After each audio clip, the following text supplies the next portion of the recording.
la responsabilité à son cabinet en termes de coordination. Et voilà pourquoi donc, la présidence, en collaboration avec le gouvernement, a coordonné cette activité de 2 jours. Donc vous me demandiez si on avait atteint nos objectifs. Alors je répondais que on s'était fixé des objectifs stratégiques clairs au départ de ce forum.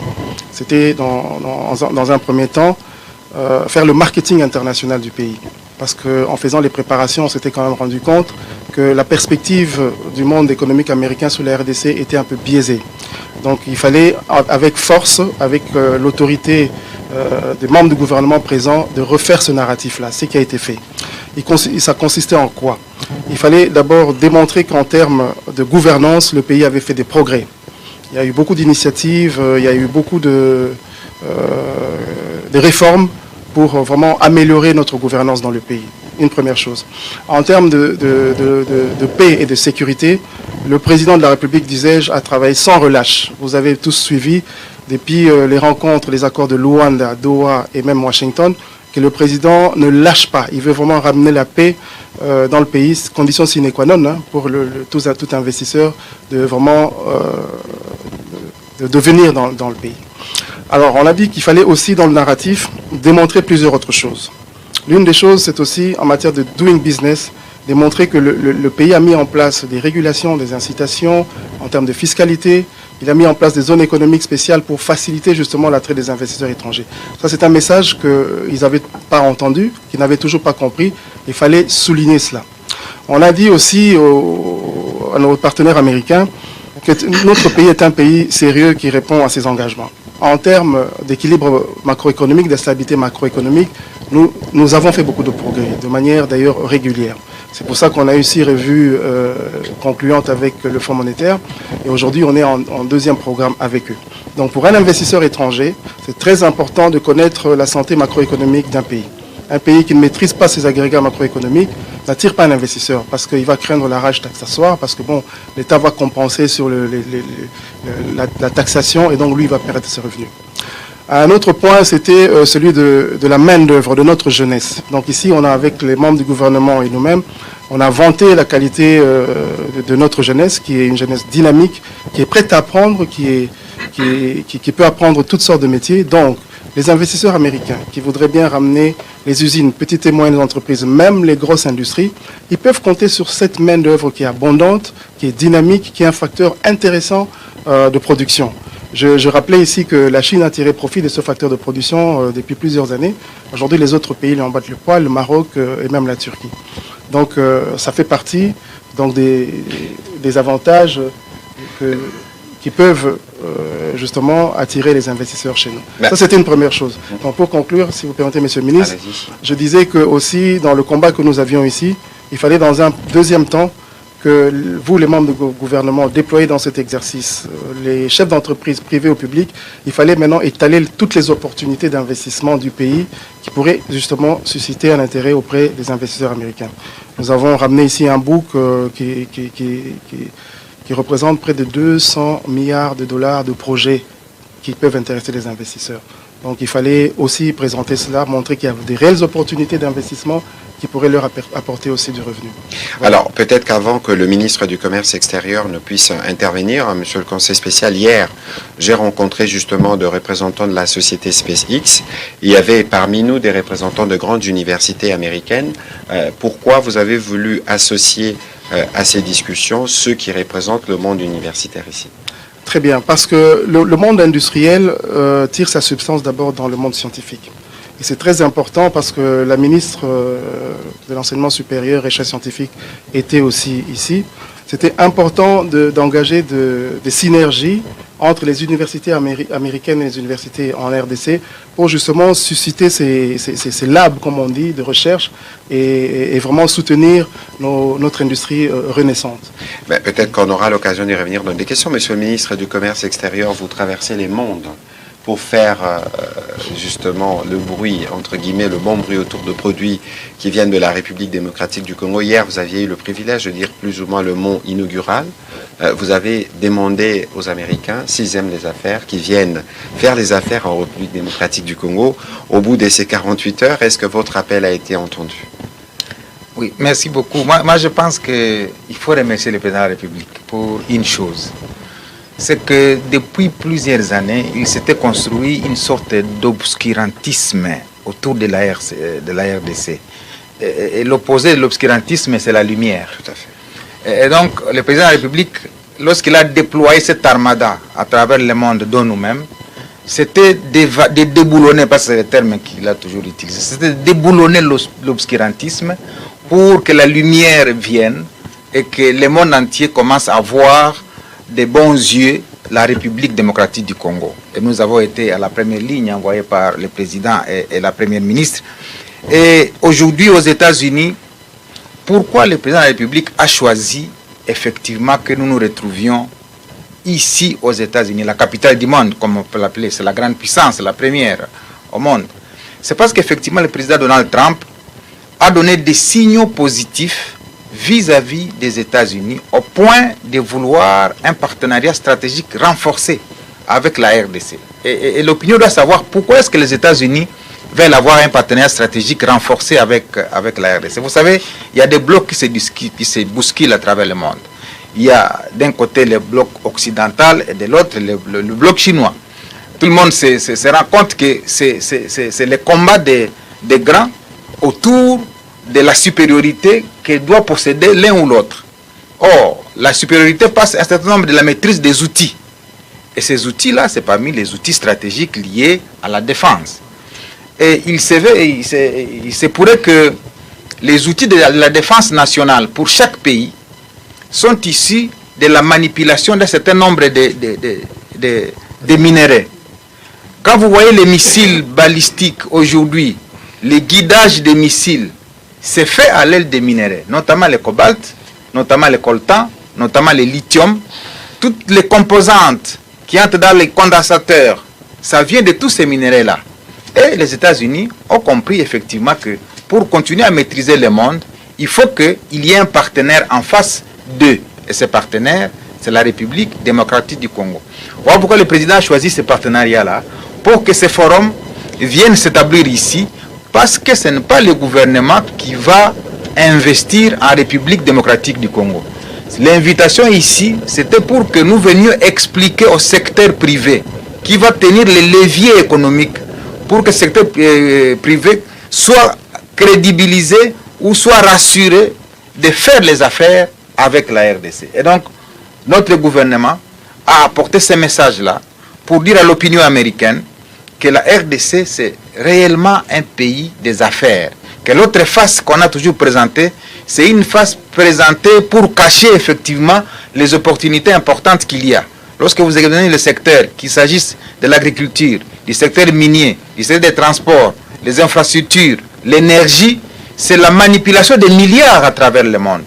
Et donc, comme les États-Unis sont là au cœur de la maîtrise de tous ces outils-là, nous sommes ici effectivement pour porter ces messages. Et la question à laquelle je dois répondre, c'est que le feedback que nous avons reçu, c'est qu'il y a beaucoup d'éléments qui n'étaient pas connus par les milieux américains. Tout à fait. Et des éléments liés à l'environnement des affaires, à l'environnement qui est en train d'évoluer. Parce que tout ce qu'on connaît de la RDC, c'est un pays corrompu, c'est un pays où rien ne marche, c'est un pays... Tous ces éléments, on les a démontrés pour dire que chaque pays a une histoire. Et moi, j'ai toujours fait une analyse comparative. Lorsque je parle des États-Unis et de la RDC, j'ai dit attention, les États-Unis sont indépendants depuis 1976. Ça fait 248 ans. 49 ans. 1776. Ça fait 240 quelques années. 249 ans. Nous ne sommes qu'à 65 ans d'indépendance. Donc, on ne peut pas comparer le niveau d'évolution des États-Unis avec celui de la RDC. Ce que nous faisons aujourd'hui, c'est d'ailleurs un pas très important. J'avais dit aux Américains, si on interroge vos 65 ans d'indépendance et nos 65 ans d'indépendance, on va trouver qu'eux étaient plus reculés que nous, si on prend la même période. Parce que toutes choses étant égales par ailleurs, on doit comparer en fait les mêmes périodes. Et donc, lorsque je réplique comme ça aux Américains, ils se rendent compte que la RDC est en avance et fait des progrès. Et donc c'est à la suite de ces progrès-là que les partenariats entre nous et les États-Unis sont en train d'être scellés. Et je peux rassurer l'opinion congolaise que les entreprises américaines, moi j'en ai compté 220 qui étaient dans la salle, sont désormais prêtes à nouer des partenariats avec le secteur public et privé congolais autour de plusieurs projets que ce soit l'Obito, que ce soit Inga, que ce soit les couloirs verts, que ce soit les infrastructures. Maintenant, chacun est en train de choisir sa filière. Il y a même ceux qui sont dans l'aviation, qui ont dit, mais on a appris qu'il y a besoin de constitution d'une centaine d'aéroports et qu'il y a un besoin de transport des gens, parce que le pays est vaste. Nous sommes prêts. Donc les gens maintenant se rendent compte que l'autre puissance qui devrait exister au monde pourra s'appeler demain la République démocratique du Congo aux côtés des États-Unis. Alors, je me retourne de votre côté, M. Djoudumbi, vu qu'il était dans les préparatifs. Est-ce que nous avons vu effectivement le ministre Paluku parler des 220 entreprises qui ont été représentées. Lorsque vous le prépariez, est-ce qu'il y avait véritablement un intérêt pour ces sociétés de venir écouter ce que c'est la République démocratique du Congo? Bon, disons qu'on avait eu un vent favorable dans l'organisation de ce forum. On a croisé un momentum pour la RDC. Certes, le milieu d'affaires américain était vraiment intéressé, mais en même temps curieux, parce que n'ayant pas beaucoup d'éléments pour décrire ce que c'est que le business en République démocratique du Congo. Donc il y a eu l'engouement, bien entendu, mais il y a eu aussi les circonstances. Son Excellence, M. Julien Paluku a compté 220, moi je n'ai pas compté personnellement. Mais il devait y en avoir beaucoup plus si ce n'était la période de shutdown aussi aux États-Unis. Oui, bien sûr que nous sommes en période de shutdown. L'administration est presque paralysée. Mais je dois l'admettre, il y a quand même un engouement sur la RDC qui n'est pas, je dois l'admettre, qui n'est pas lancé par ce forum. C'est un momentum qu'on a trouvé et qu'on a surfé dessus. Alors, M. Julien, Monsieur le ministre Paluku, commerce extérieur, la République démocratique du Congo, nos produits, parce qu'on a parler des investisseurs américains qui doivent venir, mais quels sont les secteurs que vous avez suggérés ou proposés dans les cas des différents échanges qu'il y a eu entre la partie congolaise et la partie américaine? Bon, le premier secteur qui intéresse, comme j'ai dit, le secteur stratégique, c'est celui de la défense nationale. Eh bien, le secteur que nous avons proposé en premier, c'était le secteur minier. Pourquoi? Parce qu'il intéresse au plus haut point les États-Unis. Et là, le paradigme qui va changer dans les relations entre la RDC et les États-Unis, c'est qu'il ne s'agira pas d'exporter vers les États-Unis des matières brutes. Il s'agira bien sûr de les transformer sur le sol congolais pour leur donner une valeur ajoutée pour qu'on capte la valeur marchande supérieure à celle qu'on captait avant. Il y a les défis de l'énergie, monsieur le ministre. Alors, les défis de l'énergie, pour moi, c'est une opportunité d'investissement. En fait, c'est un cercle qui se construit autour des projets.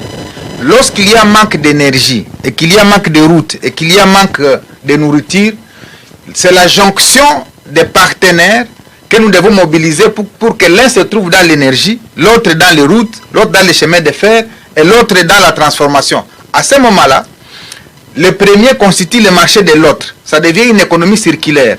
C'est ainsi que pour moi, le manque d'énergie ou le manque de routes n'est pas un problème. C'est au contraire une opportunité qu'une entreprise peut saisir pour servir une autre entreprise. C'est ainsi que les gens disent non, on ne peut pas venir en RDC parce qu'il n'y a pas de route. Non, ça c'est une fausse allégation. Le manque de route appelle un investisseur qui est spécialisé dans les routes. Le manque d'énergie appelle celui qui est spécialisé dans l'énergie. Comme ça, celui qui fait la transformation, c'est qu'il a un marché, c'est celui qui a produit l'énergie. Celui qui a des produits à évacuer, c'est qu'il a une route sur laquelle il va payer les péages. Et chacun retrouve les retours sur son investissement en fonction de ce qu'il a pu faire. Donc, ce que nous avons expliqué aux Américains, c'est ça. Le deuxième secteur, à part le secteur minier, c'est celui de l'agriculture. Nous avons démontré que nous disposons suffisamment d'espace, parce que beaucoup de gens disent, mais vous chantez toujours 80 millions d'hectares de terres arables. Vous savez qu'ici, on commence à utiliser les engrais pour donner aux gens des aliments qui créent suffisamment de maladies. Et il y a des pertes énormes dans les régimes ici de prise en charge des populations parce que les gens ont des maladies liées à des aliments qui sont génétiquement modifiés. Et nous avons démontré que non, il y a un pays au cœur de l'Afrique qui lui n'a pas besoin des OGM. Hein, les objets, comment on l'appelle en Europe, organismes génétiquement modifiés. Nous, on est là, la terre est là, fertile, sans un seul engrais, vous produisez en tonnes et en millions de tonnes pour nourrir le monde. Et donc, c'est un secteur important, et pour les Américains, et pour les Africains. Pourquoi? Parce qu'au-delà du marché américain, nous avons démontré aux investisseurs américains que l'Afrique est en train d'ouvrir ses frontières, parce qu'elle a créé une zone de libre-échange continentale, où il y aura un mouvement des biens et des personnes à travers l'Afrique pour un marché.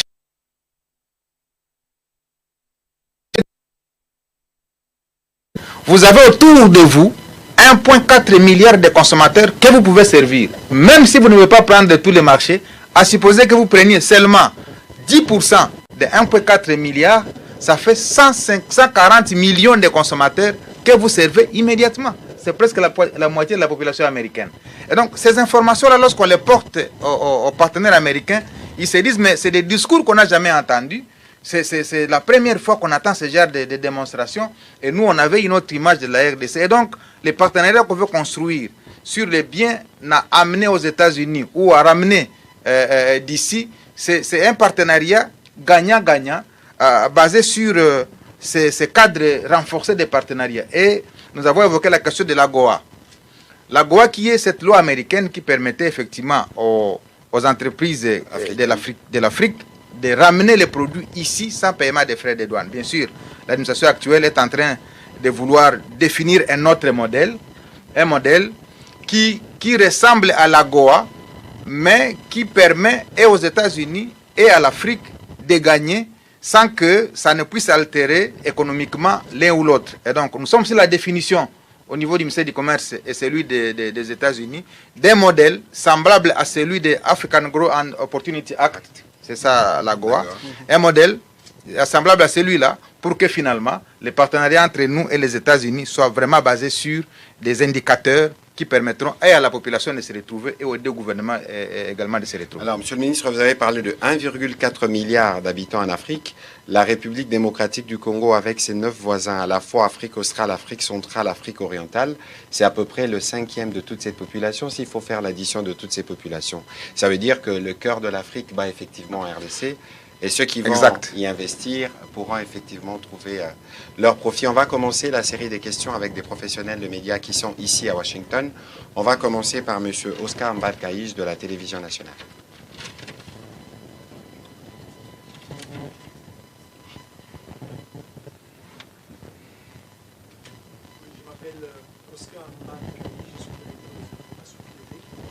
À la RTNC, j'ai des petites questions à poser d'abord à monsieur, au conseiller spécial chef de l'État, M. Joe Dumbi. À quand les premiers signaux, les premiers effets de ces forums économiques et d'investissement sur le terrain? Parce que les Congolais ont soif de voir les outputs de cette réunion, de ces forums. À quand exactement? Deuxième petite question adressée au ministre du Commerce extérieur, Julien Paluku.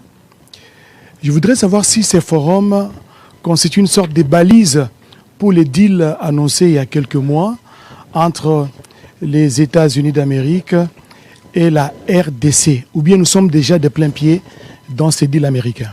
Merci. Voilà, merci. On va commencer par le ministre, si vous êtes prêt, ou on prend le... Allez-y, monsieur le ministre, et puis on terminera par le conseil spécial. Oui, bon, ce forum est-il considéré comme les balises du partenariat que nous voulons avoir avec les États-Unis? Moi, je crois que c'est un élément du système. C'est-à-dire, nous sommes en train de construire un système à plusieurs éléments. Et le forum ici en constitue un pour permettre de pouvoir améliorer les pans qui manquaient. Ces pans-là, ça s'appelle perception. Quelle est la perception que les Américains se font de la République démocratique du Congo? Parce que tout s'est fait à partir de la perception.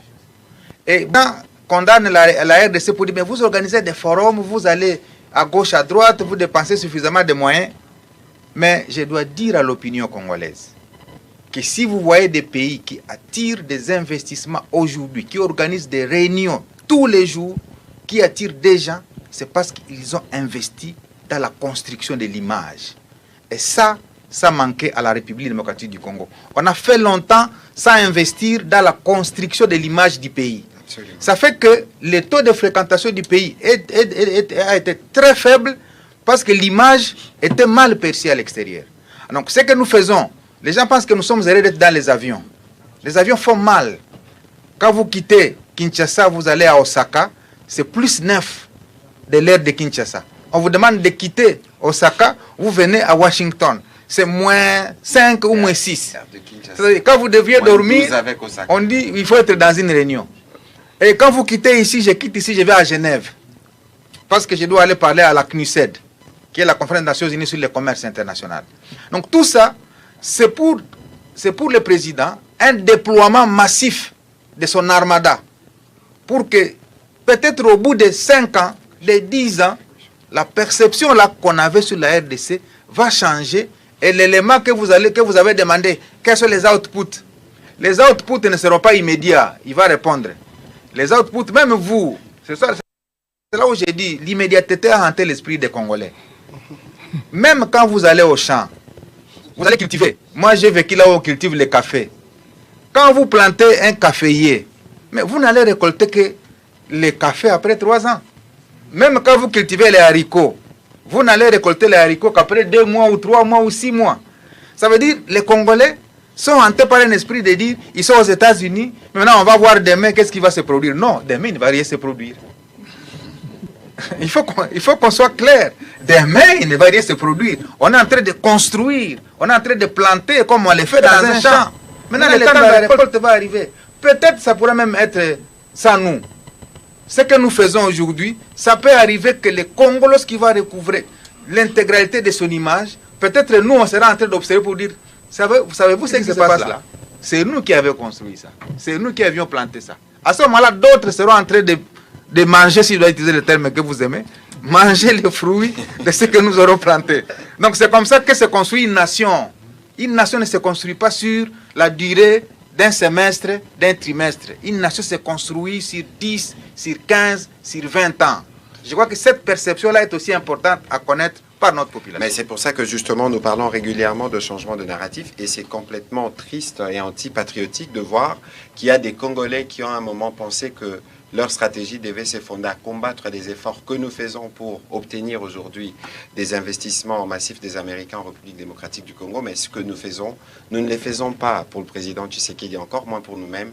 Nous les faisons parce que nous devons apporter, nous, notre contribution à la construction d'un des pays les plus importants du monde. Alors, monsieur le conseiller spécial, pour les questions qui vous concernaient, notamment celles sur les retombées. Monsieur le ministre a déjà commencé à donner la réponse. Alors, moi, je vais dire ceci. Le travail a commencé en ce qui concerne les objectifs de ce forum, mais le travail n'est pas fini. Donc il va falloir continuer le travail qu'on a commencé ici. Mais j'insiste quand même, permettez, monsieur le ministre, que je reprenne ce que vous avez dit. Ce qui a changé immédiatement depuis hier, c'est le regard. Il a parlé de perspective, c'est le regard. Et là, c'est vraiment un win, quick win, tout de suite. Les Américains qui sont venus là, qui ont passé le message, il y a quelque chose qui se passe dans leur tête. Ces Congolais, on ne savait pas, on ne pensait pas. On a une journaliste que je connais très bien ici, une amie dans la salle qui n'est pas de nationalité congolaise. Elle me l'a répété hier. Que dans cette ville de Washington, de toutes les communautés d'Afrique, c'est la première fois qu'on voit une histoire comme ça. Donc la perception, le regard a déjà changé. Mais pour nous, le travail n'est pas fini. Et pour avoir les retombées de ce travail, c'est nous-mêmes qui devons susciter les retombées. C'est dans les mécanismes de suivi de ce qui se passe ici qu'on va attirer les réels bénéfices de ce qui s'est passé ici. Alors, les Américains attendent quelque chose. Ils ont vu. Maintenant, ils attendent comment nous allons structurer le suivi de ce qui s'est passé ici, comment nous-mêmes nous allons susciter les intérêts. Il y a beaucoup à faire dans le pays pour que les Américains aussi, bien qu'ils ont changé la perception, mais qu'ils avancent. Il y a beaucoup à faire encore. Et qu'ils aient les cadres qu'il faut. C'est pour ça que la Première ministre ou le ministre parlait de code des investissements et de toutes les facilités mises en place. Je vais encore faire rire parce que pendant les préparatifs, j'étais inspiré par quelque chose que j'avais dit aux équipes avec lesquelles je préparais la mission. Vous savez, vous pouvez avoir une fille que vous avez une perception d'elle, c'est la femme la plus belle du monde.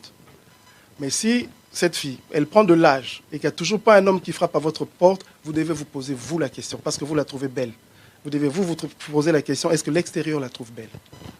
En ce moment-là, on va vous dire, oui, votre fille, vous la trouvez belle, mais elle marche dans la rue sans chaussures, elle ne se maquille pas, elle ne se coiffe pas. Donc ça, c'est le travail que nous devons faire nous-mêmes avec notre Congo. Nous devons embellir notre Congo pour que les investisseurs viennent. Et ce travail n'est pas encore fini.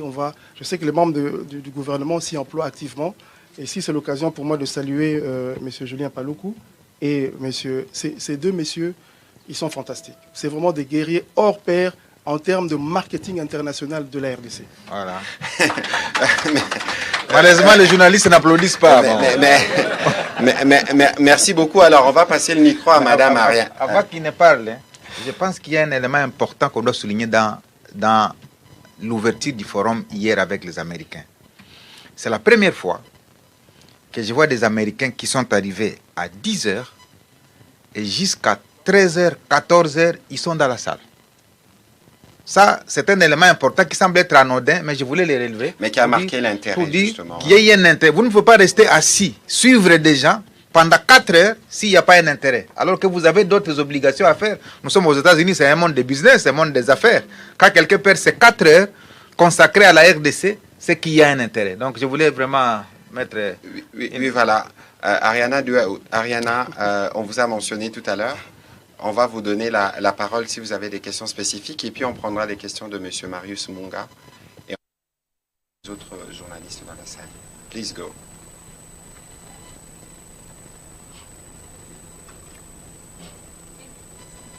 You can go in English. It's Oh, fine. okay. Thank you. Go. Thank you. First of all, I want to congratulate Congolese people, especially Mr. Joe and the ministers here, for the amazing forum. Let me express, I witnessed, I was there. This was very well organized. And I just want to congratulate, first of all, the Congolese people for taking action to do something for Congo. And one of the things that I could learn during the forum is that Congo is not just about war. And this was something that sometimes American people forget about it, that there is other provinces. And I learned about Lualaba. I was shocked to know about this province. There is so many things that investors can go and invest. So it was amazing for me to be part of the forum. And once again, I congratulate for the initiative. So, before going to your question, I can just translate what you were saying. Okay. Elle est en train de dire qu'elle a été témoin. C'est une journaliste angolaise basée à Washington qui suit les questions, notamment celles de la RDC, qui est en train de féliciter le gouvernement congolais pour le forum tel qu'il s'est tenu. Généralement, quand on parle de la RDC, on parle que de la guerre. C'est comme s'il n'existait pas d'autres parties du pays. Et hier, elle a été complètement émerveillée par la province du Lualaba, qui a été représentée par Madame Fifi Masuka. Et ce qu'elle dit, c'est que le Congo, c'est pas seulement la guerre. C'est pas seulement, il y a d'autres provinces, mais qu'il y a aussi un besoin pour nous de prendre des actions justement comme celles que nous avons prises pour continuer à donner cette image d'un Congo qui renaît et d'un Congo qui change de narratif. So you can go with your question. yeah, so my question will be, since there is so much potential in Congo, and this is not a work that only government people, ministers can perform in order to attract foreign investors to Congo, and also build this image of Congo, because people have a wrong perception about Congo. And in order for the image to change, this is a collective work. All Congolese people must to join the effort. So my question is, how the diaspora, because they play a very important role in order for results to be accomplished in terms of what was discussed during the forum. So how the diaspora can contribute, can be part of the work in order for all the objectives and all the goals be accomplished that was expecting during this forum. That's my question for. Okay, thank you so much for your question. Donc je crois qu'elle a posé la question parce que malheureusement la RDC souffre d'une mauvaise perception et que si nous voulons changer cette perception, tous les Congolais, y compris ceux de la diaspora, doivent être mis en contribution pour être sûr que nous avons utilisé toutes nos ressources humaines pour contribuer à ce que ce changement arrive. Je crois que c'est la question. Est-ce que vous avez des choses à dire, les deux intervenants? Évidemment, j'interviendrai à la fin pour un petit commentaire. Est-ce que vous avez impliqué les Congolais de la diaspora dans l'organisation de ces forums? Est-ce que les Congolais de la diaspora ou qui sont devenus américains ont aussi trouvé leur place durant ces travaux? Merci, Monsieur le Ministre. Pour l'aspect politique de la question, je laisse. Someone can translate for Eric. You can help to translate for Mr. Ariana, please. Allez-y, s'il vous plaît. Donc pour la partie politique, je laisserai à son Excellence, Monsieur le Ministre, de répondre à la place du ministre des Affaires étrangères et de la coopération. Moi, je prendrai plus l'aspect de ce forum. Effectivement, nous avons le temps de la traduction. Non, allez-y, s'il vous plaît. Allez-y. Effectivement, nous avons impliqué les Congolais de la diaspora de diverses manières et suivant leurs organisations. Et je suis d'accord avec Madame Ariana, on doit faire un travail aussi en ce qui concerne la structuration des mouvements de la diaspora. Le problème auquel nous sommes butés, c'est que chacun parle un peu à sa façon dans son coin. Mais je pense qu'il y a une initiative maintenant naissante et il y a une compréhension de pouvoir changer aussi la manière d'adresser la chose congolaise par les Congolais. Donc je pense qu'il y a des initiatives qui se mettent en place pour que ça soit les mouvements congolais à l'extérieur soient beaucoup plus structurés. Parce que c'est très difficile de travailler quand on est dispersé et que chacun va de son côté. On a eu quelques difficultés, mais il y a des Congolais qui ont été impliqués dans cette initiative. On les a vus, ils étaient nombreux aussi hier dans la salle et ce matin encore dans les différentes conférences. Voilà, Monsieur Julien Paluku, la diaspora. Oui, moi je pense que la question de Madame Mariana est plutôt une interpellation à notre diaspora qui se trouve à l'extérieur. Pour dire, eh bien, voilà vos compatriotes qui viennent ici aux États-Unis, parlent du pays, parlent des nouvelles perceptions. Parce que la plupart d'entre certains membres de la diaspora s'investissent dans la destruction de l'image du pays. Comme pour se faire une certaine notoriété, il faut critiquer. Et ce n'est pas seulement la diaspora, c'est beaucoup de Congolais. Quand nous sommes en face, par exemple, d'un problème majeur qui agace la RDC, il y en a qui trouvent le loisir de devoir critiquer leur pays, comme si c'est le plaisir de critiquer et de se faire une renommée. Moi, je crois que c'est une interpellation. Et je peux dire que quand j'étais à New York, en marge des Assemblées générales des Nations Unies, j'ai signé un MOU avec la Fédération des Congolais des étrangers. Ils ont déjà créé une fédération des Congolais des étrangers ici. Je pense que vous avez suivi dans les médias. On a signé un MOU avec cette fédération. Elle s'est engagée désormais à dire nous cessons d'être une diaspora de la rue. Nous cessons d'être une diaspora qui fait des marches. Nous faisons d'être une diaspora qui ne fait que critiquer la gouvernance. Mais nous allons désormais aussi apporter les meilleurs de nous-mêmes, de par l'expérience que nous avons accumulée ici aux États-Unis. Et en fonction de cela, j'ai signé un MOU pour qu'il contribue dans les secteurs dans lesquels chacun peut estimer avoir une expertise avérée. Et ça, pour moi, j'ai estimé que c'est déjà un début. Nous devons continuer cela parce que les États-Unis, c'est 50 États. Il faut que nous nous rassurions que chaque État a une petite fédération qui réunit les intellectuels de cet État-là. Parce qu'il y en a qui travaillent. Je sais, il y a le professeur ici, Jamobele, qui donne cours à MIT, à Massachusetts Institute of Technology.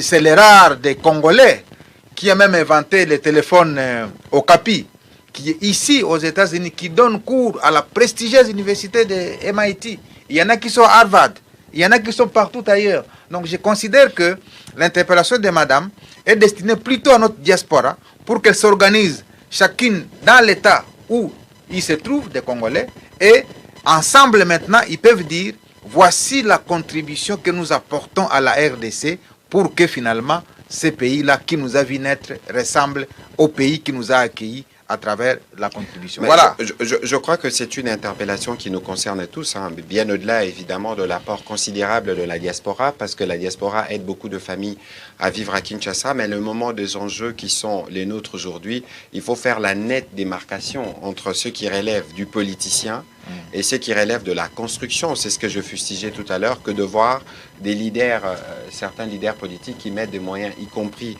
pour combattre la stratégie que porte le gouvernement de la République démocratique du Congo, pour repositionner le pays dans un contexte de crise que nous connaissons. Et je pense que les assises que nous avons tenues à Washington est un bel exemple.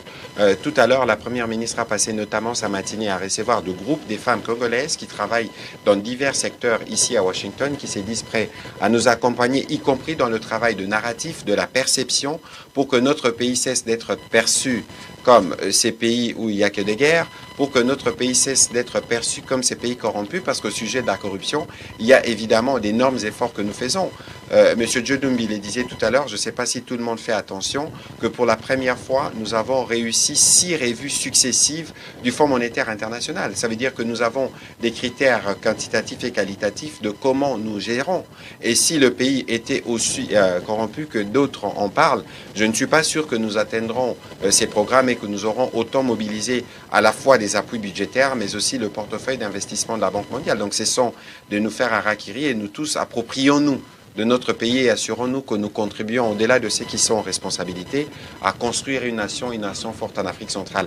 Alors merci Madame Ariana, on va prendre les questions de Monsieur Marius Munga et puis ce sera Monsieur Jean-Ric Koumandé. Allez-y s'il vous plaît Marius.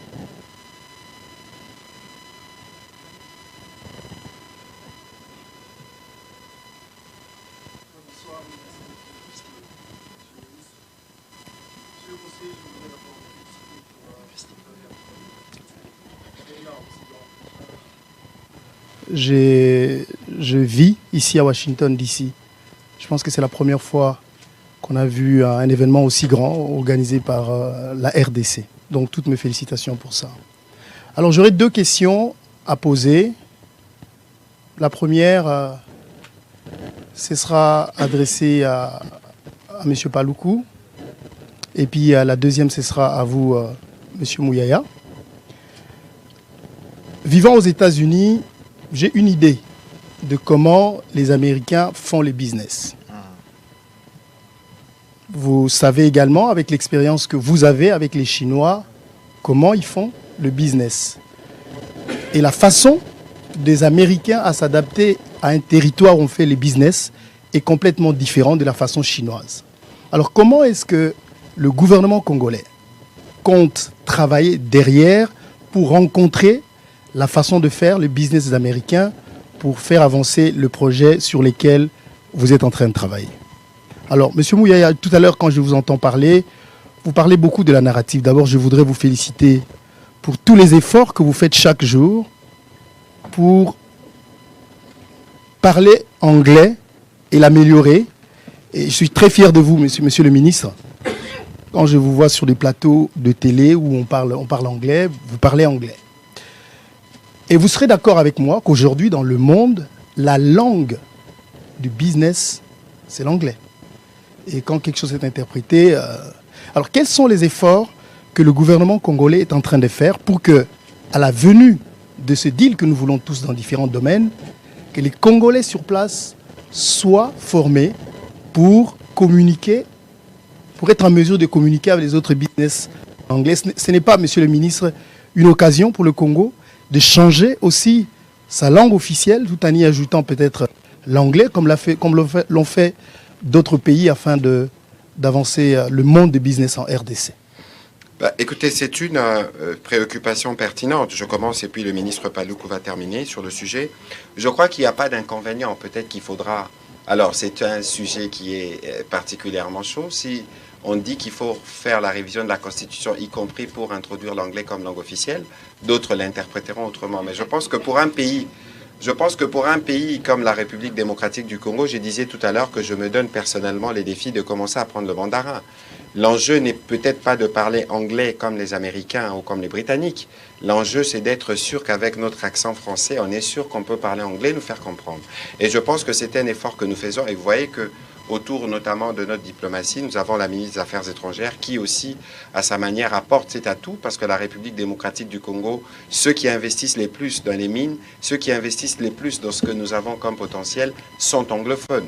Il y a un travail qui s'est fait à ce niveau-là. Évidemment, il faut peut-être qu'on insiste au niveau de curricula, que ce soit au niveau de l'enseignement supérieur ou encore l'enseignement élémentaire, sur l'anglais, mais pas seulement.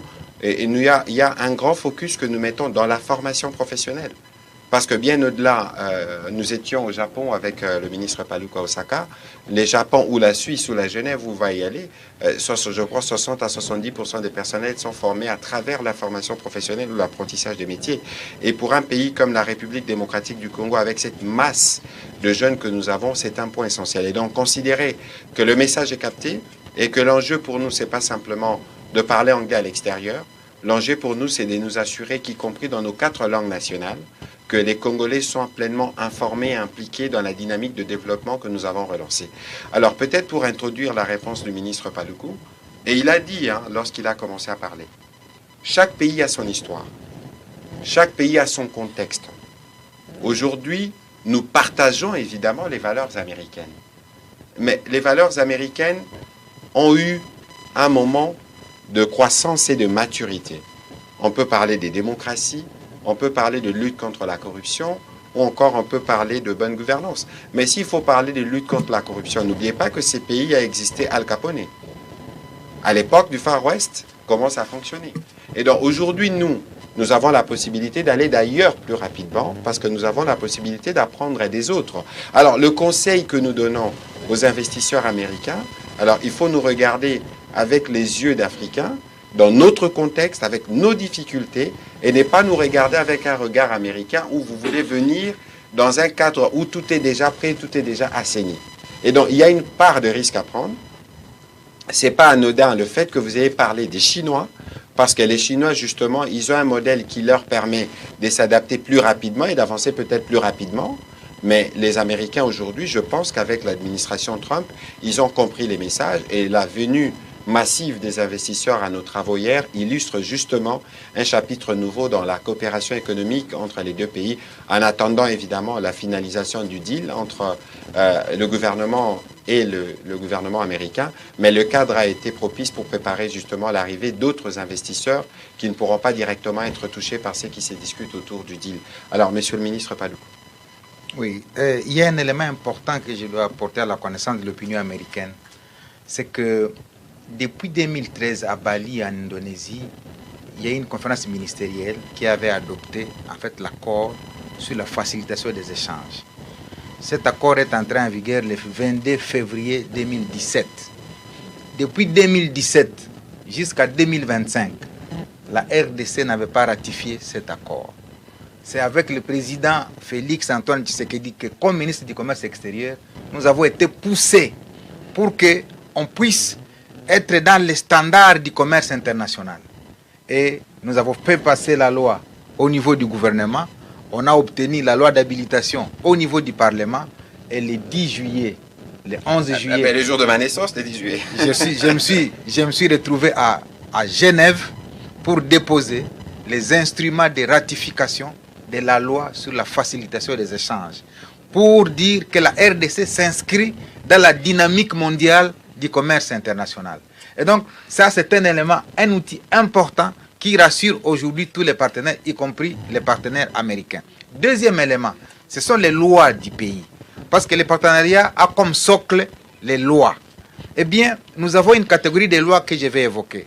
La première loi, c'est la loi sur les partenariats publics-privés, qui a été votée par le Parlement, qui a été promulguée par le chef de l'État. Ça veut dire un investisseur qui arrive est sécurisé par cette loi-là. Donc la RDC peut accorder des concessions désormais à quelqu'un sur une route, sur un chemin de fer, sur un grand projet, sans que cela ne gêne les intérêts de la République. Et il va investir 1 milliard. La loi suivante, c'est la loi sur les conventions de collaboration. Lorsque un investisseur a 1 milliard de dollars à investir en RDC, donc le capital supérieur ou égal à 1 milliard, il n'est pas régi par les droits communs, il est régi par une autre loi qu'on appelle convention de collaboration. Ça définit les différents types d'avantages que l'investisseur va avoir en République démocratique du Congo. Alors tous ces éléments-là ne sont pas connus à l'extérieur. On s'est dit, mais si vous venez en RDC, il n'y a rien qui se fait. Il y a un autre instrument qui est piloté par le ministère de la Justice, c'est le guichet unique de création d'entreprise.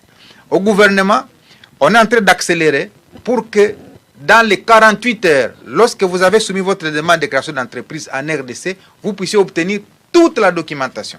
Et au niveau du commerce extérieur, nous avons installé ce qu'on appelle le guichet unique intégral du commerce extérieur qui dématérialise toute la procédure. Il y a 2 semaines, nous avons lancé par exemple le numéro import-export qui n'est plus obtenu manuellement en République démocratique du Congo. Il y a une plateforme numérique sur laquelle vous pouvez surfer pour obtenir votre numéro import-export si vous êtes un partenaire américain. Donc, c'est des éléments comme ça au niveau juridique, au niveau du cadre légal, qui sont déjà mis en place, mais qui étaient mal connus au niveau international et qui faisaient qu'il y avait encore un doute pour certains de venir s'installer en République démocratique du Congo. Voilà pourquoi nous trouvons ici aux États-Unis, parlant des affaires et considérant que nous sommes dans le monde des affaires au plus haut niveau, c'est important que nous puissions dérouler toute cette gamme d'éléments juridiques qui rassurent tout partenaire que ce n'est pas politique.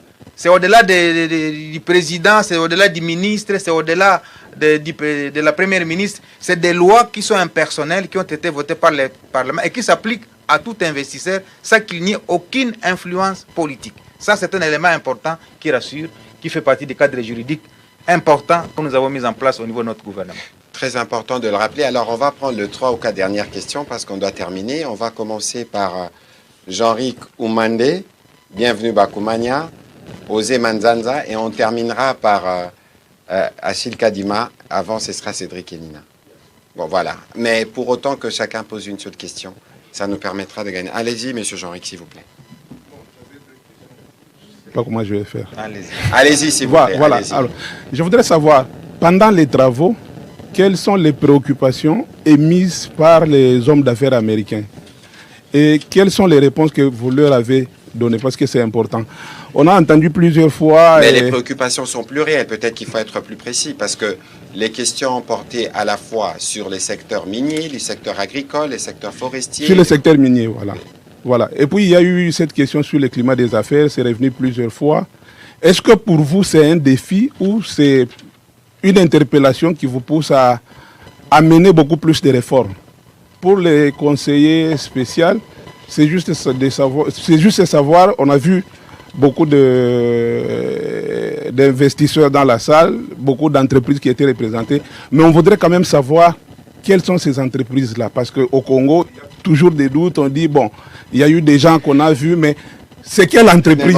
Monsieur Jean-Ric, on ne va pas aller dans la polémique. Je vous ai parlé tout à l'heure. Moi-même, j'ai été approché par celui qui a représenté SpaceX, d'Elon Musk. On n'a pas besoin de parler de M. Azevedo, qui est un des intervenants, qui est le patron de Citigroup. Moi-même, j'ai vu les patrons de Standard Bank dans la salle. Et donc, on ne va pas rentrer dans cette qualification juste une idée ou rentrer dans la polémique. Mais ce qui est sûr, c'est que nous avions hier dans la salle, et encore ce matin, la Première ministre a continué des conversations avec un investisseur américain milliardaire qui construit des villes, qui a évidemment une zone économique spéciale en cours de développement dans la province du Haut-Katanga. On ne saura pas aller dans le détail, mais tout ce que l'on doit dire, c'est que les précautions ont été prises en amont. Je n'ai pas besoin de partager des secrets de comment ces réunions s'est préparées, mais nous nous sommes assurés pour que les entreprises qui sont intéressées, il y avait une bonne centaine de CEO qui ont été invités, qui ne sont pas arrivés certains, mais qui se sont fait représenter. La question, c'est que comme le ministre Paluku le disait, il y a comme un air qui souffle autour de la République démocratique du Congo. N'oubliez pas que nous sommes le pays qui produit 70% du cobalt mondial. N'oubliez pas que nous, aujourd'hui, nous avons décidé souverainement de dire que désormais, le cobalt s'exploite par quota. Nous avions, nous, bloqué l'exploitation du cobalt et les prix ont pratiquement doublé sur le marché. Donc nous sommes un acteur majeur, non pas seulement pour les ressources critiques, mais parce que nous représentons des réponses aux défis mondiaux. Et donc, il faut qu'on cesse parfois de nous regarder sous les prismes congolais et de nous regarder en ce que nous représentons aujourd'hui, une réponse pour les défis du monde. Monsieur le conseil spécial. Je crois qu'il ne pouvait pas avoir meilleure réponse que ce que vous avez produit là. Mais juste pour dire, écoutez, soyez fiers de vos compatriotes.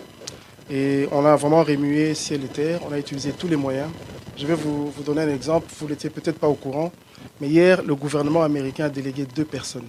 Malgré que l'administration est fermée, le gouvernement américain a délégué 2 personnes pour ce forum.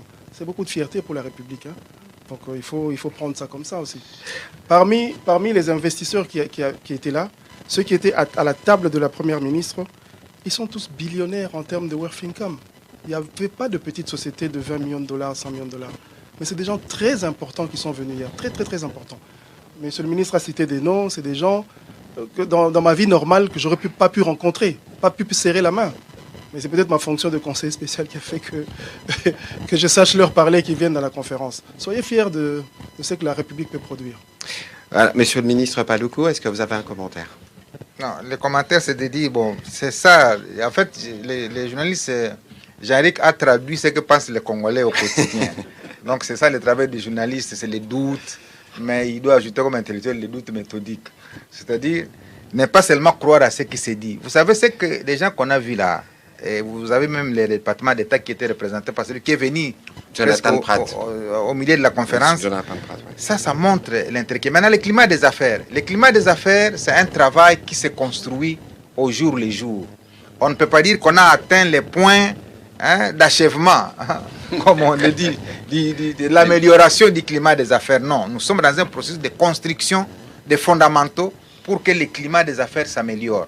Ceux qui sont là, je l'ai dit hier, il y a une banque qui est arrivée au Congo, je donne toujours cet exemple, avec un capital de 200 millions de dollars.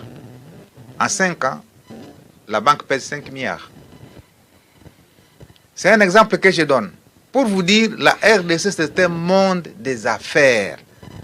Aussi, à voir seulement comment les millions de dollars tournent. Il n'y a pas un seul pays où des dollars tournent comme ça, hein, autour de certains grands projets, des cargaisons de telles marchandises. C'est des millions et des millions. Et je l'ai dit, en fait, il y a des gens qui ont considéré la RDC comme un protectorat.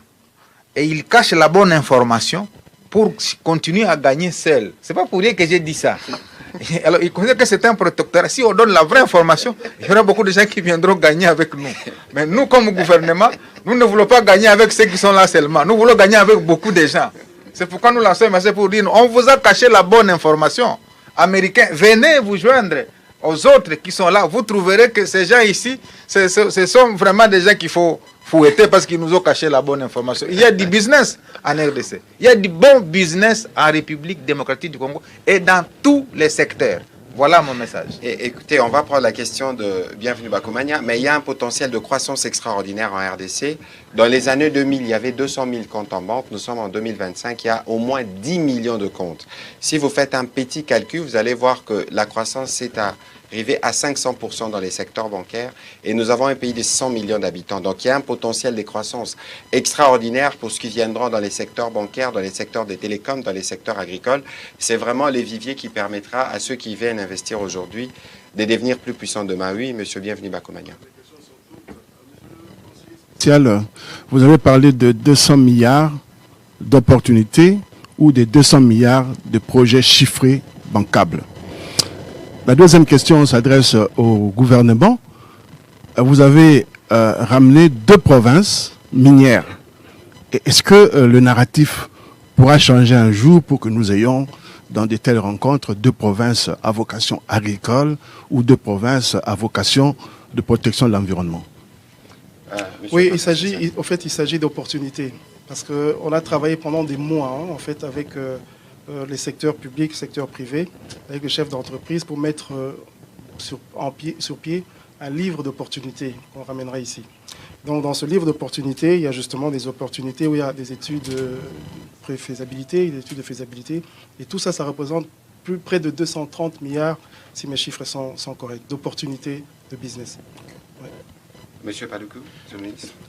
Vous savez, j'ai toujours, moi, banalisé les chiffres.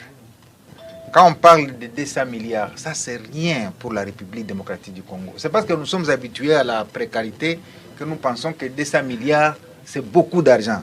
Mais 200 milliards pour la RDC, je vous donne seulement 2 ou 3 exemples pour les absorber tout de suite en 1 minute. Quand vous prenez le secteur routier, c'est 123 000 km de routes à construire. Si chaque route coûte $1 million, c'est ça 23 milliards. Déjà, les routes ont consommé 70% de 200 milliards. Lorsque vous mettez les centrales hydroélectriques à construire, Inga à lui seul, les consortiums sinon espagnols avaient sorti un montant de 13,9 milliards, autour de 14 milliards. Mais lorsque nous avions élaboré à l'époque le plan d'industrialisation, nous avons chiffré cela à 20 milliards lorsqu'on y met les transports. Ça nous sommes à combien? À 2 seulement. Ça, c'est le des projets. Si vous ajoutez le secteur ferroviaire, quand vous prenez les chemins de fer, vous réhabilitez les anciens rails des chemins de fer. Vous ajoutez maintenant les chemins de fer qui partiraient de Sakania jusqu'au port de Banana. C'est dans le programme des infrastructures que le gouvernement a élaboré. C'est 2500 km de chemins de fer. Donc si vous ajoutez maintenant la modernisation de l'agriculture, qui est un secteur important, y compris la construction demain de la zone économique spéciale dédiée à l'industrie de la donnée, que le président de la République a évoqué lorsque nous étions à Bruxelles, eh bien, les 200 milliards sont épuisés. Et donc, pour la RDC, on a besoin de plus que ça. Pourquoi? Parce que les richesses congolaises, de manière empirique, sont évaluées à 24 000 milliards de dollars américains. 24 000 milliards. Donc, pour nous, nous pouvons lever 1 000 milliards sur le marché international et donner en gage les 24 000 milliards. Il n'y a aucun investisseur qui va nous refuser les 1 000 milliards. Et donc, si nous avons les 1 000 milliards, à ce moment-là, rassurez-vous que nous allons dire tout le temps que la population va nous donner. Elle va nous dire non, allez-y. Donc, moi, je pense que les 200 milliards, il faut cesser de croire que c'est un grand chiffre. Ici, quand les États-Unis interviennent en Ukraine, c'est 65 milliards qu'on débloque par le Congrès américain. 65 milliards tout de suite.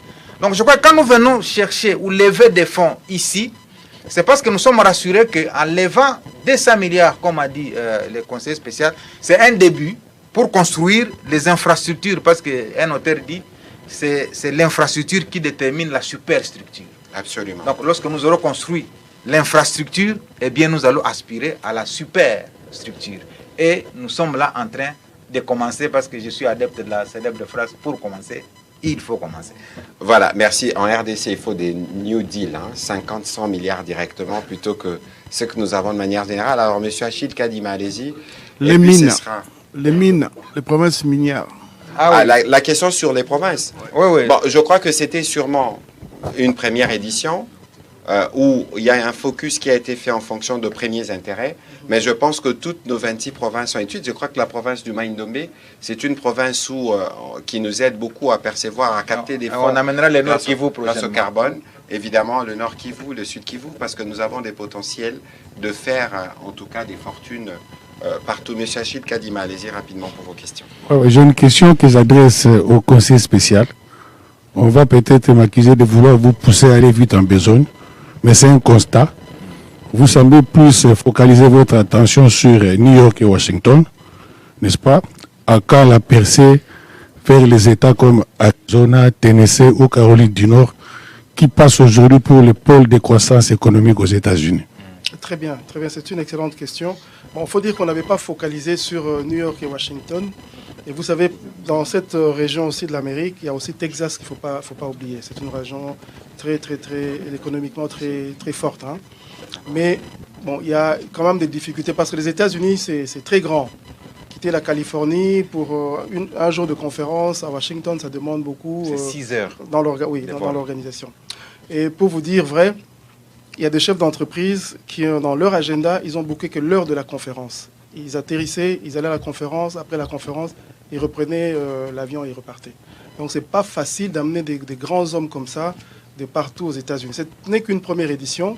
On va faire le débriefing, le bilan avec le gouvernement pour voir ce qui est amélioré dans une prochaine édition ou dans une prochaine initiative. C'est une excellente remarque. Alors, on va prendre les questions de Zemanzanza, Cédric et Nine. On finira par M. Kalonji, qui est un des acteurs de médias ici aux États-Unis. Allez-y, M. Ozessi. Zemanzanza Top Congo, bien évidemment. La question, c'est au conseil spécial du chef de l'État. Un nouveau forum ici à Washington. Avant cela, il y a eu beaucoup de forums organisés, il faut le dire. Forum organisé à Kinshasa, forum sur l'agriculture organisé à Kinshasa. Nous sommes en octobre 2023, forum économique Chine organisé en septembre 2024, forum à Paris avec le président Félix Tshisekedi, c'est avril 2024, forum économique RDC France organisé avec l'avènement du défi Emmanuel Macron à Kinshasa. Beaucoup de forums. Est-ce qu'il y a moyen de faire les bilans de tous ces forums? La finalité de toute action publique, c'est le bien-être de la population. Qu'est-ce que tous ces forums apportent à la population et à l'État congolais? Très bien, c'est une bonne question. Vous savez, ce que vous avez dit là, c'est un peu les critiques qu'on avait reçues au sujet des voyages du chef de l'État. Les gens ils ont fait du bashing sur les voyages du chef de l'État, mais aujourd'hui, les mêmes sont les premiers à applaudir. Ça a donné des résultats, diplomatie active, diplomatie ouverte, et voilà, le Congo est sorti du noir, il a la lumière. Ces forums, c'est la même chose. On a tous parlé ici de la perception de la RDC. Il ne faut pas avoir peur de le dire. La perception n'était pas bonne. Et tous ces forums-là, justement, c'est pour changer un peu, apporter un nouveau narratif sur notre manière de fonctionner, sur notre manière d'opérer même en business, et pour attirer les gens. Moi, je pense que les investisseurs, en tant qu'économistes, je sais aussi, ils ne peuvent pas faire affaire à vous quand ils ne vous connaissent pas. Avant de faire affaire avec vous, ils doivent vous connaître. Vous avez certainement entendu parler des due diligence avant de commencer les business avec les gens. Ça fait partie. Donc nous, on vient dire ouvertement au monde quels sont les atouts de la RDC. C'est comme ça que je l'ai dit. Et là, maintenant, on voit le changement. Depuis hier, dans nos contacts américains, on voit le changement. Je vais vous dire une chose. L'agenda de la première ministre était overbooké avec des demandes de rendez-vous de ces patrons que vous avez vus hier. C'était le cas également en Chine. Au-delà des intentions qui sont manifestées en termes d'impression, que les gens disent que c'est bon, quelles sont les entreprises qui viennent s'installer en RDC après avoir exprimé des bonnes intentions sur les discours que vous apportez? Vous ne le savez peut-être pas. Grâce au Forum de Chine, la RDC aura 2 usines de médicaments qu'on a commencé à fabriquer. La RDC aura 10 hôpitaux de standing international dans 10 territoires de la RDC. Et ça, c'est le forum Chine-RDC.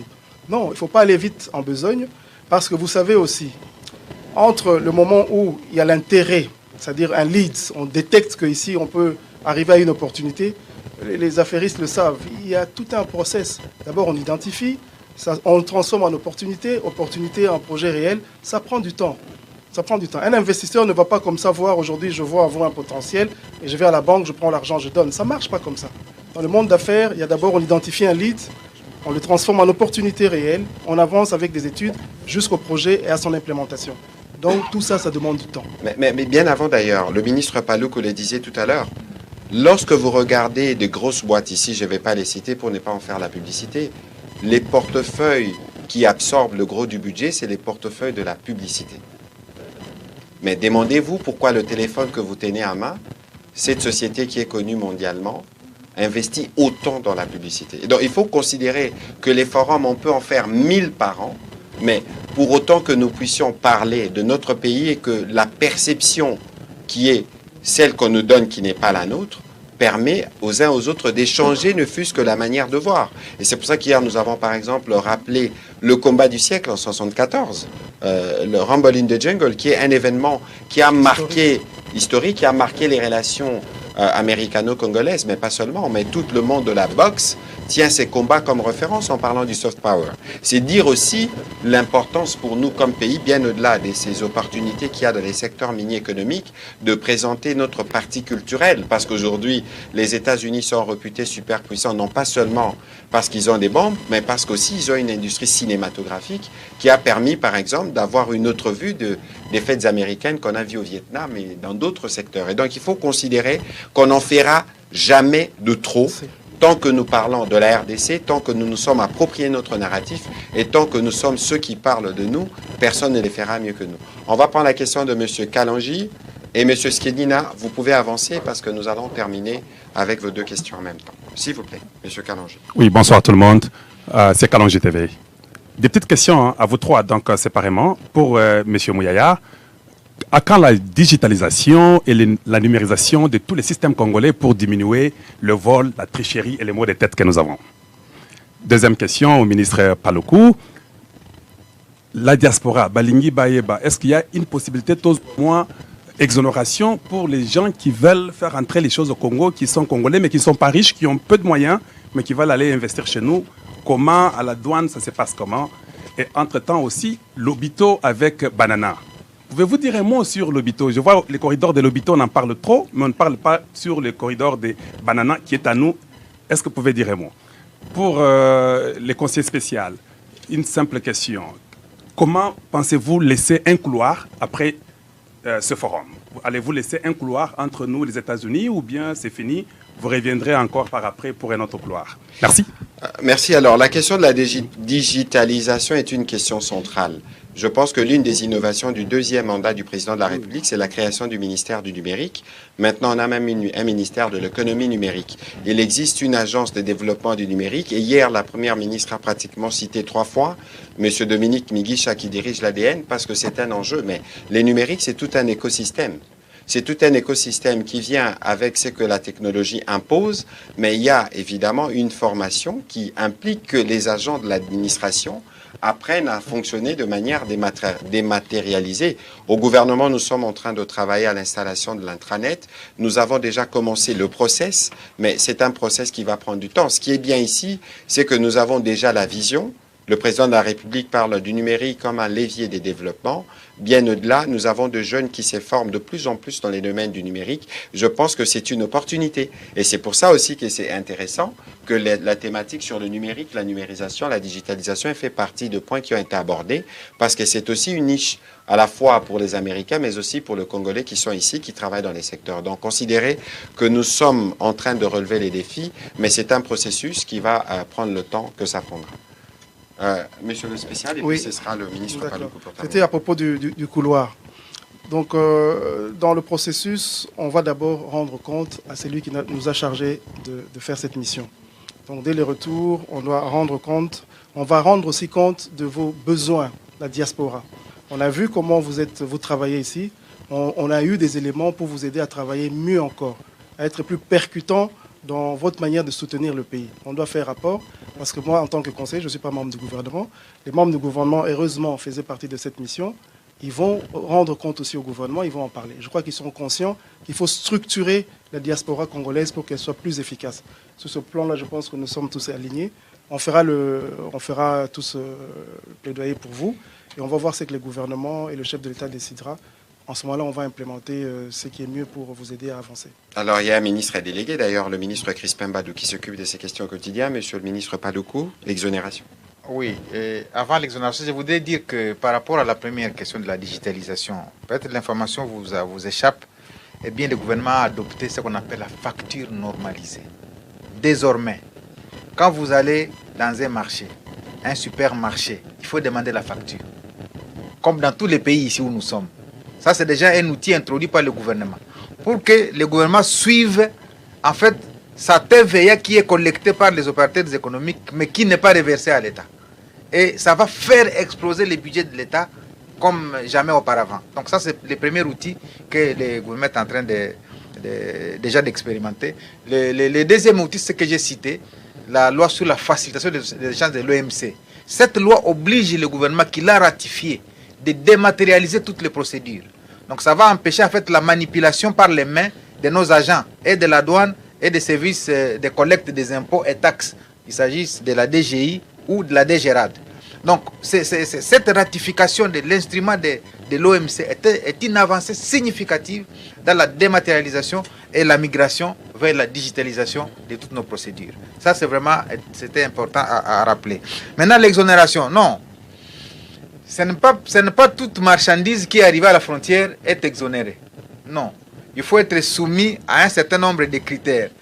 Vous devez démontrer le type d'investissement que vous venez faire. Et la porte d'entrée, je l'ai rappelé hier, c'est l'Agence nationale de promotion des investissements. Lorsque vous avez un projet que vous voulez ramener au pays, vous vous adressez à l'ANAPI, qui est une agence créée par le gouvernement, qui prend votre dossier, il l'analyse, il le fait passer très rapidement par ses outils de contrôle, et on remonte les projets au niveau du ministère du Plan et du ministère des Finances qui signe un arrêté interministériel lequel arrêté vous permet maintenant de faire entrer vos marchandises ou vos éléments par une justification dûment motivée. Sinon, c'est tout le monde qui viendrait pour dire « j'amène ma marchandise et j'entre au Congo ». Donc, nous sommes un pays respectueux des lois comme tous les pays du monde, comme aux États-Unis. On ne peut pas venir avec les marchandises aux États-Unis et on passe à la douane. Il faut qu'on justifie pourquoi on veut demander une exonération. Alors, l'Obito, on en a parlé, c'est un vaste programme. Moi, je voudrais que les gens comprennent que l'Obito n'est pas un projet. La différence entre un projet et un programme, c'est que un projet, c'est une activité qui concourt à l'atteinte d'un objectif. Un programme, c'est un ensemble de projets. Et donc, pour la RDC, on voudrait considérer l'Obito comme un programme, c'est-à-dire, au-delà de l'infrastructure ferroviaire à construire entre Kolwezi et l'Obito pour le transport des biens, eh bien, il doit se développer un autre corridor, parce que ça, c'était un corridor de transport. Maintenant, il faut qu'il y ait un corridor de développement industriel. Je me rappelle quand j'étais ministre de l'Industrie, on avait piloté la création de la Direction générale des corridors de développement industriel. Ça a été adopté à Conseil des ministres. Pour que les corridors de transport cessent d'être seulement des outils d'évacuation des marchandises. Mais qu'au-delà de ces corridors se développe un autre corridor qui développe une série d'activités le long. Vous prenez aujourd'hui Kinshasa-Kikwit, c'est 525 km. C'est un corridor de transport. Mais on n'a pas imaginé de mettre le long du corridor de transport un corridor de développement industriel. Ça fait que vous pouvez quitter Kinshasa jusqu'à Kikwit sans avoir où vous allez trouver de l'eau, où vous allez trouver même une boîte de biscuits si vous avez faim. Donc c'est cette perception-là de nos corridors que le gouvernement, sous l'autorité du président de la République, veut changer. Et l'Obito va prendre l'ensemble de tout ça, c'est-à-dire les routes, les chemins de fer, l'énergie, l'agriculture, la fibre optique. Tout ça, ça devient un méga projet parce que même si l'Angola a la bonne partie du corridor, c'est-à-dire 1730 ou 50 km et que nous ayons 450 km, eh bien, la partie utile du corridor, c'est la RDC. Parce que c'est la partie d'évacuation de ce qui est utile. Même si on construit 1700 km du côté angolais, sans la partie 450 km du côté congolais, eh bien les 1700 ne servent à rien. Donc voilà pourquoi la RDC est presque au cœur du corridor de Lobito. Et si vous voyez la mobilisation qui s'est faite aujourd'hui autour de ce corridor, je viens de Bruxelles, ça a été au cœur de l'initiative Global Gateway. L'Union européenne a mobilisé 306 milliards, parce que l'année passée nous y étions, ils avaient dit qu'ils allaient mobiliser 300 milliards, mais ils sont arrivés à 306 déjà, après une année, dont la moitié est destinée à l'Afrique. Et nous, la RDC, l'Angola et la Zambie, nous voulons aussi prendre la moitié de la moitié. Hein, pour que nous nous rassurions que nous avons suffisamment capté les fonds Global Gateway. Maintenant, ici aux États-Unis aussi, nous y sommes pour dire aux Américains, mais vous aussi, voici, les éléments sont là pour capter vos investissements. Intéressez-vous. Parce que si vous ne vous intéressez pas à la RDC, évidemment, d'autres qui font partie des grands blocs mondiaux vont s'intéresser. Et c'est le jeu des grands. Et nous, nous sommes là au milieu pour dire, mais nous sommes disponibles pour servir les intérêts stratégiques des Américains. Hein? Alors, le port de Banana est à construction. Et parce qu'il ne s'agit pas seulement de construire le corridor de Lobito. Le gouvernement a tout fait pour construire le corridor de Banana. Pourquoi? Les gens posent la question de savoir pourquoi on ne fait pas le pont route rail entre Brazzaville et Kinshasa. L'option a été levée de commencer par les ports en eau profonde de Banana. Parce que si nous ne construisons pas le port de Banana, nous continuerons à être alimentés par les ports en eau profonde du côté brazzavillois. Pointe-Noire. À ce moment-là, si nous commençons par le pont route rail, c'est des éléments stratégiques, ça veut dire nous allons tuer l'initiative du port de Banana. Et donc, nous commençons par le port de Banana pour que les bateaux en destination de la RDC ne puissent plus accoster ni à Durban, ni à Pointe-Noire, mais à Banana. À ce moment-là, ça nous permet de construire une zone économique spéciale, d'ailleurs, autour de Banana, pour tous les projets que les Américains peuvent venir développer. Parce qu'il y aura une capacité importante d'évacuation des produits. Lorsque nous étions dans nos fonctions passées, nous avons évalué à plus de 1 million à 2 millions de conteneurs qui vont accoster sur les ports de Banana. Et cette marchandise ne peut pas être évacuée en véhicule. C'est que nous devons construire un port logistique qui est une zone économique spéciale à Banana pour permettre aux marchandises qui passent leur temps de traitement là-bas de bénéficier des avantages définis dans une loi que la RDC a dû voter. Donc, c'est des avancées, ces éléments-là sont importants à être connus à travers le monde pour que les gens voient que la RDC a suffisamment avancé par l'initiative du président de la République qui tient à redorer son image et à faire de la RDC le levier du développement économique de l'Afrique, si pas de l'Afrique centrale. Voilà, on va prendre la dernière question avec M. Kenina, s'il vous plaît. Une question économique et puis une question politique. Nous ne pouvions pas quitter le National Press Club sans pour autant parler de l'actualité politique. D'abord, la question économique. Les corridors de Lobito a été présenté avec beaucoup plus d'intérêt devant le monde des affaires américain. Mais il y a une observation. On a comme l'impression que le côté angolais, les choses ont beaucoup avancé et que le côté congolais, ça n'a pas assez avancé. On est à la recherche d'un aménageur jusque-là. Qu'est-ce qui explique d'abord ces retards du côté congolais par rapport au côté angolais? Avec les processus PPP, on sent que ça a vraiment avancé. La deuxième question revient au ministre de la Communication et Médias, une question politique. Il y a eu signature de l'accord sur les mécanismes de contrôle et de surveillance du cessez-le-feu entre le gouvernement de la République et la FCM 23. Votre réaction à chaud à ces sujets? Et une deuxième sous-question, c'est aussi d'actualité, c'est la réunion d'un pan important de l'opposition autour de l'ancien président Joseph Kabila. Quelle est la réaction du gouvernement à ces sujets? D'accord, on va commencer par le ministre Paluku sur la question essentielle. La question essentielle, c'est la question économique. Oui, je pense que vous pouvez dire que du côté angolais, on a trop avancé. bon, je n'ai pas encore été en Angola pour voir ce qui est avancé, effectivement. Ça peut être une manipulation aussi. Chez nous aussi, nous avançons. C'est-à-dire, les vice-premiers ministres en charge du transport, c'est lui qui préside la task force qui pilote les codeurs de Lobito. Je parle sous son contrôle. Il y a eu un accord qui a été signé entre les 3 pays parce que le codeur de Lobito n'est pas un projet que chaque pays va développer de manière isolée. Donc il ne faut pas qu'on commence à opposer les États pour dire non, l'Angola a déjà avancé, vous n'êtes pas. Non, non, c'est un projet intégrateur qui aligne et l'Angola, la RDC, la Zambie. Je vous ai donné l'exemple. Même si l'Angola développe, à supposer, ces 1730 km, sans que les 430 km de la RDC soient faits, soient faits, ça veut dire les 1700 ne servent à rien. C'est pourquoi c'est un projet intégrateur.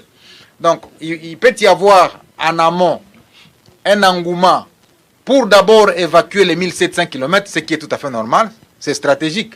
Ça veut dire, au lieu de commencer par 450, on peut commencer par faire les 1700, parce qu'on suppose que les 450 ne feront pas beaucoup de temps. Donc, c'est des questions de choix stratégiques des opérateurs, parce que c'est des deals gagnant-gagnant qui sont faits, parce que la RDC, l'Angola et la Zambie ont choisi les modèles de PPP. Ce n'est pas l'investissement du gouvernement, c'est l'investissement des partenaires qui viennent avec leurs fonds et qui disent, moi j'ai choisi tel secteur. C'est pourquoi quand je tenais la conférence, ou quand j'intervenais tout à l'heure, j'ai développé la théorie des 4 C. Le premier C, c'est la coordination, c'est-à-dire la coordination doit aligner, 1, la coordination entre nous les 3 pays, 2, la coordination entre les partenaires. Le deuxième C, c'est la consistance. C'est-à-dire, nous devons examiner la consistance de chaque projet pour que nous nous rassurions que ce projet vient répondre réellement aux besoins. Le troisième C, c'est la complémentarité. On doit se rassurer qu'on ne fait pas la même chose tous au même moment pour que chaque entreprise choisisse ce qu'elle doit faire et ne pas faire ce que l'autre a déjà choisi. Le troisième C, c'est le commencement. C'est-à-dire, nous devons commencer. Et si l'Angola a commencé, nous sommes aussi sur le point de commencer. Et il y a un 4e C qui pourra être ajouté, c'est le courage. Donc, alors, il faut que chacun soit courageux de commencer. C'est la théorie des 4 C que j'ai développée tout à l'heure lorsque je parlais du colonel Lobito. Mais on reviendra. Vous aviez parlé des 12 points. Il y a une question sur Nairobi. Bon, écoutez. Oui, j'ai un point de vue là-dessus. Sur cette question d'abord, sur Doha, je crois que c'est le 2e point en termes de mesures de confiance qui nous permet d'avancer pour aller vers l'accord. Parce que nous savons que tous les jours que nos populations sont sous la coupe de ceux qui gouvernent par crime, nous avons des éléments d'inquiétude. Et donc la détermination du président de la République, c'est de faire aboutir toutes les discussions, y compris celles de Doha. Et donc il y avait un point qui était resté en suspens dans les discussions dernières, qui portait justement sur le mécanisme de cessez-le-feu. C'est les points qui ont été adoptés hier. Maintenant, nos négociateurs qui sont sur place vont continuer à discuter sur la mouture de l'accord qui leur a été proposé, de sorte que dans un délai relativement court, nous puissions avoir l'accord qu'il faut, qui viendra compléter l'accord de Washington pour nous permettre d'aller effectivement vers la paix. À Washington, la semaine dernière, nos experts y étaient. On a fini les discussions sur la création du cadre d'intégration économique régionale, mais on n'a pas signé simplement parce que le préalable pour nous, c'est le retour de la paix, et une paix que nous souhaitons durable et définitive, qui est la condition pour parler d'intégration et aller vers le développement. Alors, vous me posez la question sur Nairobi, évidemment, je me ferai compléter par mon collègue sur le sujet, mais d'abord, pour nous, ce n'est pas la question principale, c'est une question accessoire, j'ai envie de dire. Tout à l'heure, lorsque j'ai discuté avec un compatriote à ces sujets, il m'a dit, mais Monsieur le ministre, ne voyez-vous pas que c'est comme un étrange mélange de fugitifs, de condamnés ou des personnes qui sont liées par un point commun qui s'appelle la frustration et qui se sont retrouvés malheureusement dans un pays qui commence à devenir, ou dans une capitale qui commence à devenir un peu une capitale de complot contre la RDC. Je n'ai pas besoin de rappeler les tristement célèbres mouvements qui se sont nés là-bas, ou les réunions qui se sont nées là-bas, donc Nairobi. Et puis lorsque vous regardez les personnes qui s'y retrouvent, voyez, il y a comme un climat de nostalgie, des privilèges perdus. Et aujourd'hui, lorsque vous regardez, lorsque vous lisez ce qui en est ressorti, vous avez maintenant la certitude que l'action du président de la République, dont on a parlé durant ces briefings, est une action qui énerve. Parce qu'aujourd'hui, nous sommes en train de relever la République démocratique du Congo. Et cette idée est sûrement insupportable pour les uns et les autres qui n'ont pas pu, pour les années où ils étaient là, de donner un tel espace à la République démocratique du Congo. Je disais tout à l'heure, on a fait 6 revues successives. Pour la première fois qu'on réussit un programme. Aujourd'hui, si vous regardez les portefeuilles de projets Banque mondiale à RDC, c'est plus de 8 milliards.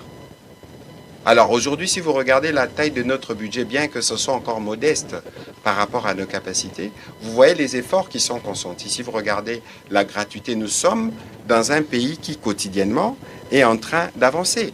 Et le prétexte de la réunion, c'est un prétexte soi-disant de la paix. Mais nous connaissons les rôles des uns des autres dans l'histoire et dans les présents, dans la déstabilisation du pays.